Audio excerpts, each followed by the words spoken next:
unknown is a lot greater than it normally is.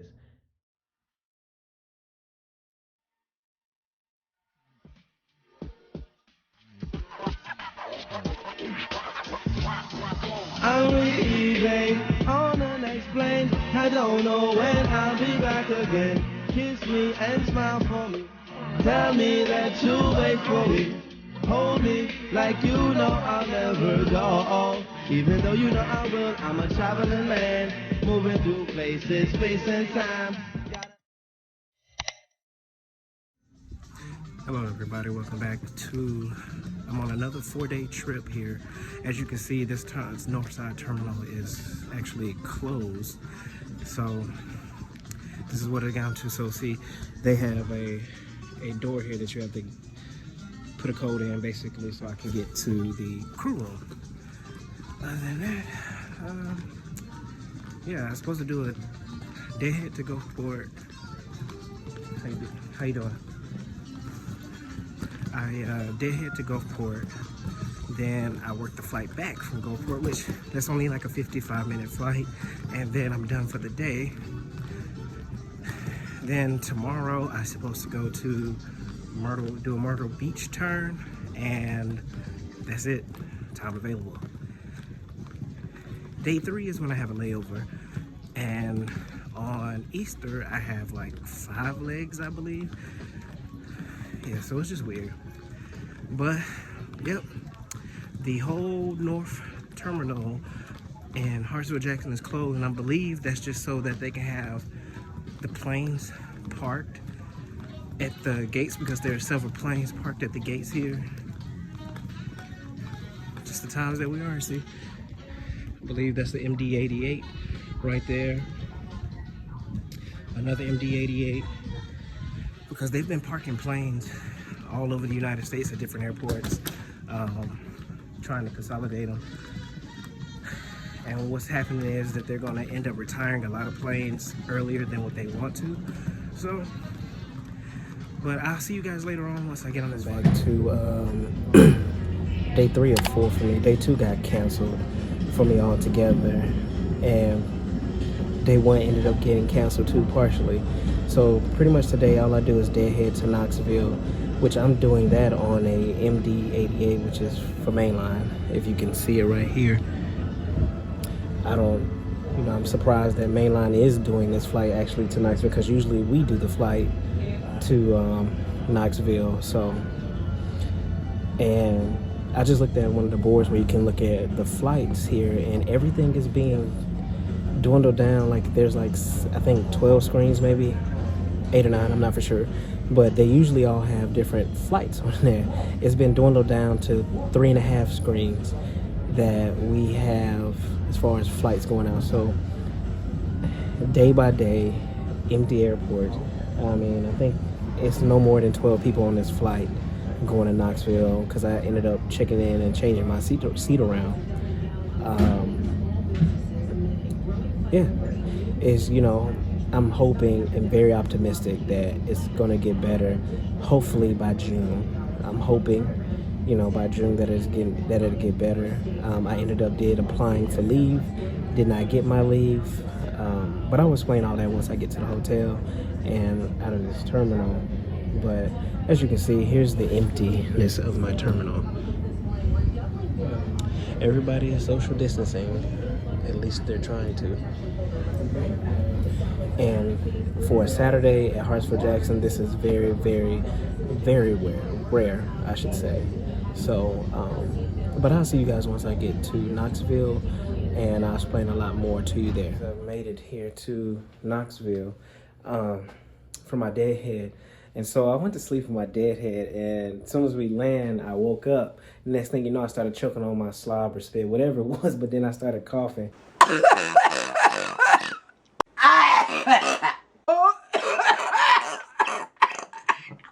Why everybody is just looking at me like, nah, I'm just choking on my spit, That's why, and everybody like, whatever.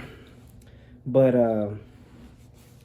so yeah, so this is what happened to me. So day 1, I go to Gulfport. I was supposed to do something else. Ended up getting canceled, go home. And then I was supposed to end up doing a turn on day 2, and they just end up, basically this is what I did. Looked at my schedule in the morning before I left. Still was there. Ride to the airport. Go to the employee parking lot, get on the shuttle, get to the gate, and I asked the gate agent there what happened or whatever. She goes, "Oh, they canceled that flight. They didn't call you?" I was like, no. So I called crew scheduling, and I'm like, yeah, so I didn't get an update about my schedule being canceled or anything. They was like, really? We sent out a notification. Right.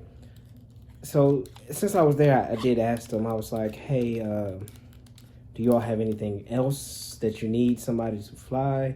Blah, blah, blah. They said no. So I had to go all the way back home. Of course, I was hot because yet I did not get a phone call or anything like that from them. And yeah, usually now I'm back at where I'm at now with this deadhead. Tomorrow I was supposed to do 5 legs. They took 2 away. So I'm happy about that. And I get home a lot earlier tomorrow. So I'm really happy about that, so that I get home a lot earlier tomorrow on Easter Sunday. And I didn't get approved for leave. So I only applied for the 30-day leave. What was going on was that they were approving everyone else for 60-day, 90-day leaves first. So apparently a lot of people took the 90 days and the 60 days. 60 days is entirely too long for me to just sit in the house. I can only go to the grocery store so many times. There's nothing really open besides restaurants. So if I'm at home cooking all day, I mean, that's about all I could do, in a sense. But yeah, I can afford to take the 60 days or the 90 days, but I just can't just not be sitting in the house for that long, just doing nothing. But if we were able to travel, I definitely would have took the 60 days off the rip, the 60, 90 days off the rip, because I would have been just going different places and not having to worry about coming back to work. If I got stuck, it was okay because I was not working. So, but with everything going on with the situation, I do think this situation is a good and bad thing. I'm not going to talk about it now in this vlog, but I am going to make a separate vlog on why I say it is good and bad. But this is just my outlook on it, why I think it is a good and bad thing. I know a lot of flight attendants, we get upset at passengers for doing stupid stuff. Like right about now is when we kind of miss these passengers doing these stupid things. I'm not, like I said again, I'm still not afraid of this virus because I'm really exposing myself to it. Put it like this, I'm more exposed to it because I'm still working and people are still flying. We don't know where they came from, if they have it, if they've been around anybody that has it. There are people that are still actually flying just to fly to go see people. Not like they're sick or anything. They're just going because it's cheaper to go see people. And and it's just, it's just one of those things. Do I believe I've came in contact with somebody? Most probably. I wouldn't be surprised. I really wouldn't be surprised because me being a flight attendant, me having to go to the grocery store, we don't know where everybody, has gone and been touched. So do I think? Maybe, probably so. I think I'm asymptomatic, maybe. But then again, there could be a lucky chance that I've never came across anybody with it or have been exposed to it. But to be totally honest, I do think I have been exposed to it at some point in time between last month, this month, or even whenever it originally started. Because specifically on my flights, brought people that came back from China, from all these other countries where it is a high number back. So who knows? I can't say for sure, but guess what? Your boy is not worried at all. I just feel like it's one of those things, like I'm just cautious at everything that I do. I do have a can of Lysol in my book bag because I didn't know I was going to lay over. And like we have a little app that shows what our schedule in the hotel. People have been writing up the hotel saying that there's bed bugs in certain rooms. So I'm going to, check for bed bugs. The sheet's a little bit dirty. So I'm going to have to do all that and just kind of spray and wipe stuff down. So I am cautious, but I'm not overly cautious. I don't wear masks for the simple fact of, one, our company is not wearing or is not issuing out the mask to us, and two, I just can't find any anywhere. So, and then we can't wear like the bandanas or anything like that. And I have to get supplies like to make my own homemade, because I don't have a rubber band at the house just, laying around. So I have to get that to make my own mask. But yeah, our company is not handing out masks. We can wear masks while we fly, but they're not handing us masks to, wear or have in the crew room for us to have. Catering does provide us with gloves, which when I'm on the flight, I do wear gloves and switch them out periodically and wash my hands. But yeah, I hope that it ends, because it's one of those things, like I said, I was going to go somewhere every month this year. I was going to go every month. And I want everybody. I don't want people to think that I'm looking for my own enjoyment. No, I do want the world to heal, and all, and just no more deaths from this. But at the same time, a lot of the places that I want to visit, because I didn't take traveling for granted, never have, and I've always just wanted to be able to just go places and travel places. Even before I got this job, but once I got this job, I was like, you know what? No place is off limits. I'm going. I've seen a lot of people that I know that don't have passports that, they have the applications. They've been posting, hey, I'm not taking traveling for granted no more. I'm finna go to these places. And I tell everybody, don't put it off. Don't put off, I'm going to go here. If you don't have the money, I understand. But don't put off saying, oh, I'll go next year, or I'll go next year. Because this shows next year is not always, promise, or we can be sitting down for a little while. I know a guy that I work with before that works with the company. I saw him yesterday. I was like, dang, you're actually working? He's always gone into somebody's country. He's always gone. Like, I remember me and him traded so he can have like 14 straight days off at the end of the month. And he picked up part of my trip and I picked up part of his, so I can have 14 days off. But he's always gone. And I saw him, I made a joke, I said, you work? He's like, hey, I have no choice but to work now. But yeah, don't take it for granted. Don't take the little small things for granted that we usually do every day. Because now we can't. Like, the luxury of just being able to go wherever we wanted to go, can't do that anymore.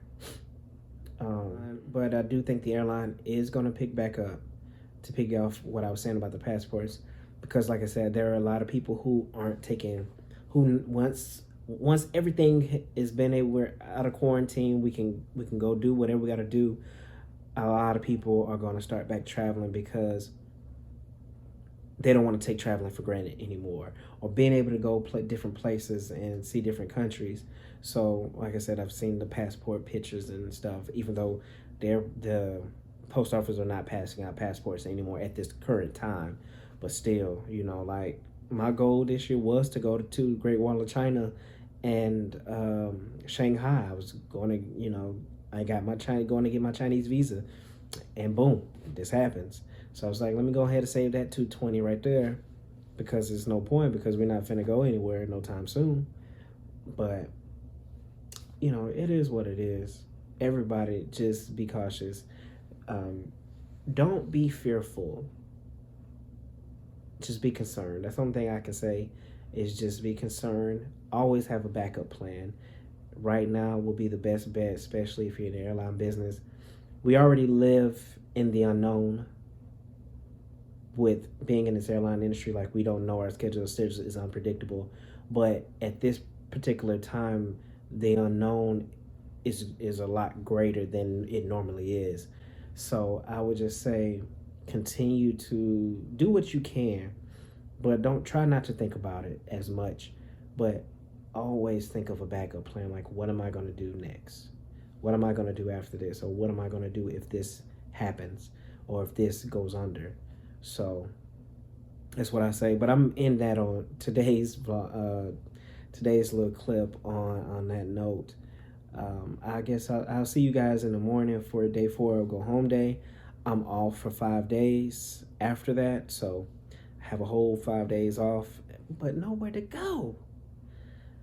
Nowhere to go. I'll probably go cut my mama grass or something, but I have 5 days off, and I'll see you guys in the morning when I get up. Good morning, everyone. Welcome back. Happy Easter. It's Go Home Day for me, and I can't be more excited because I'm off for 6 days. So I don't have to worry about coming back and forth to the airport and dealing with this time available. But yeah, I was in Knoxville. I have a 2-hour sit, go back to Knoxville, then head back, and I'm done by 12. This morning I had 28 passengers on board today, and you know, a few of them were essential workers like hospital, you know, adult nurses, EMS, things like that. And I had a passenger that was worried about sitting crowded in the back. You know, everybody was spread out. So I told him, I said, you can, but my thinking is, like, if you're so worried about social distancing, why are you still traveling? That's what I don't understand. Like, why are you still traveling if you're so worried about social distancing? Like, why do unnecessary traveling? But, you know, it's just my thinking of it. I don't, you know, it's just how I look at it. But it is what it is. You can't say that to the passengers. I do want to say this. Everybody just keep a positive outlook on everything. I know it's hard to find the positive in this negative, but trust me, it's there. Just the unknown is a lot greater now because we don't know what's going to happen, especially in this industry. We don't know because it's a greater unknown now. But what I would tell people, just have a backup plan just in case plan 1 doesn't pan out. And plan, you know, just keep having a backup plan and just think positive that it's all going to get better soon. Hopefully sooner than later. Another thing is I stayed up last night to about 2 o'clock. You know, I'm still writing down places that I want to go, things to do, things to eat in different countries in my little notepad. So I was looking at YouTube videos and time just basically got away from me, and it was 2 o'clock. And I had to be up at 4:30 this morning. So I'm sitting here just waiting on my next flight to go. I do want to say, if you are new here, make sure you subscribe. Make sure you like, comment. I do love interacting with you all. To my subscribers, thank you for your continued support. And I hope you all have a great day. And I guess I'll see you all next time. Oh, and another thing, I don't know, I'm not for sure if I'm going to stop vlogging at this particular time as far as my trips, because it's nothing really going on. I'm gonna still do YouTube videos, but you know, not per se trips, because I think the rest of the month I'm just on time available unless something changes. So I'm gonna kind of adjust to it. So I'm gonna still put out videos and things like that, but it probably won't be trips and things that I'm doing. So, but again, thank you all for the support. Thank you all for watching. I just want to say, be positive, and if you have any questions, any concerns, or anything like that, always feel free to comment. My email is down below. Send me a message on Instagram. I have a Facebook page now. I want to thank you all for watching. I'm Thomas. Y'all have a great day. On the next plane, I don't